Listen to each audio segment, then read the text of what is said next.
Hi everybody, Dan Illman here with the DRF race of the day for Friday, July the 8th. It's race number 9 at Prairie Meadows, the $100,000 Iowa Sprint at 3/4 of a mile. Let's take a peek at this field. You can scan the QR code for race of the day access on your mobile devices. It's a big weekend at Prairie Meadows. 2 graded stakes races on Saturday, the Iowa Oaks for 3-year-old fillies, the Cornhusker for older horses. We'll have coverage on DRFTV. It's a competitive edition of the Iowa Sprint, and we'll take a look at the Timeform US pace projector. I'm not going to argue with it. The number 4 looks like the main speed, and that's Oil Money, who went gate to wire in his last 4 starts. He is very fast from the gate, and if he breaks alertly under Wilmer Garcia, he's likely just going to make the lead again. The question is, how much pressure can a horse like the number 1 Minister of Soul put on him early? And we'll begin our analysis in post-position order with the number 1 Minister of Soul, a 14-time winner who went gate to wire 2 starts back, going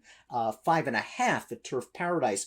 Now, last time out, I think 2 things went against Minister of Soul. 1, the 5/8 just might be a little bit sharp for him. I think his speed plays better at 5.5 or 3/4 of a mile, and I also don't think he appreciated the wet conditions at Canterbury. If he gets a fast track at Prairie Meadows on Friday, he's likely to show some speed. The problem is, I don't think he's as fast as the number 4 Oil Money, and if he puts the heat on Oil Money, it just might help other horses in this race, the stalkers and the closers. He could be stuck between a rock and a hard place from a pace dynamic standpoint, but he's a solid horse, likely to be overlooked on the tote. He's 10-1 on the morning line. The number 2 is Top Gunner. He's 12 of 16 lifetime in the money. Very consistent runner, coming off a 3rd place finish in the Aristides at Churchill Downs. And one of the horses he finished ahead of came right back to run 2nd in the Kelly's Landing at Churchill Downs with a 98 Buyer's speed figure. Top Gunner, as the Timeform US pace projector showed, is a versatile sort. He doesn't necessarily need the lead to win.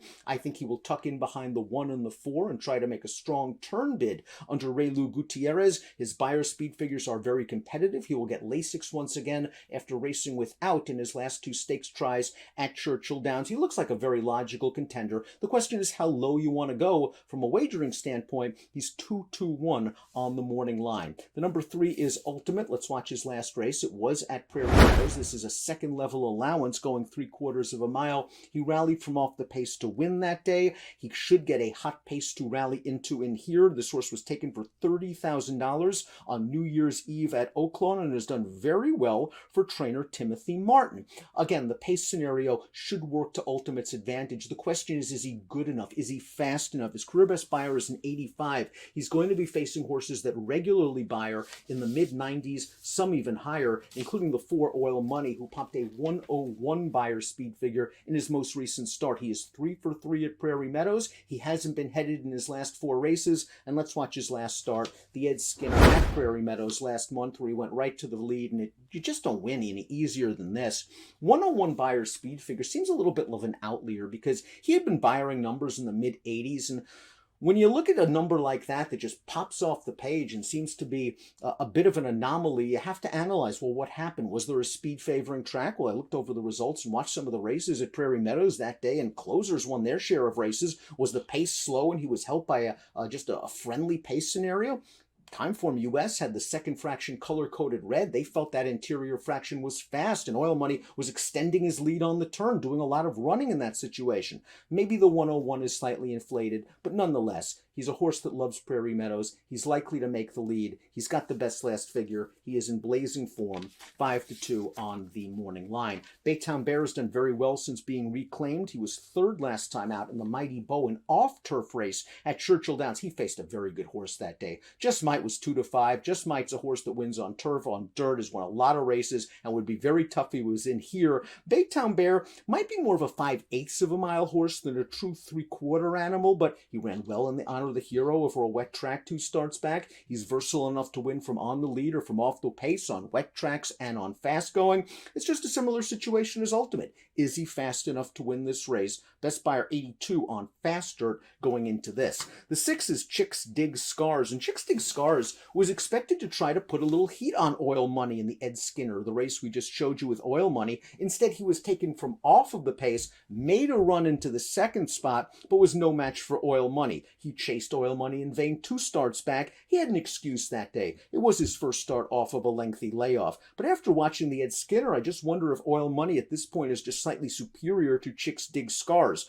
But third start of the form cycle did work for this horse last year at Canterbury, and maybe drawing outside he can work out more of a stalking trip, well, slightly closer to the pace. Macron is the number 7. He was 5th last time out at Lone Star. Didn't fire that day. That was a pretty good group of horses, however, and he was bet down to favoritism. I wonder if he's kind of reached his plateau from a Beyer speed figure standpoint. His last 3 races, Beyer's in the 85, 86 range. He should get the right race flow, and that could be key for Macron, but he's a horse that must prove he's ready for the stakes competition. 5-1 on the morning line for the All-Star team, Stuart Elliott and Steve Asmussen. The 8 is No Shirt, No Shoes, who ran 3rd in the Skinner last time out. He was the beaten favorite against Oil Money that day. He was wide on the turn. He was no match for Oil Money. He has been around for a while at Prairie Meadows, at Oaklawn, and he's a solid enough performer that probably needs to run a lifetime best from a speed figure standpoint if he's going to take down this field. We'll take a look at my top picks in a moment, but before we do, please click the subscribe button on the Daily Racing Form YouTube channel for all the latest DRFTV video offerings.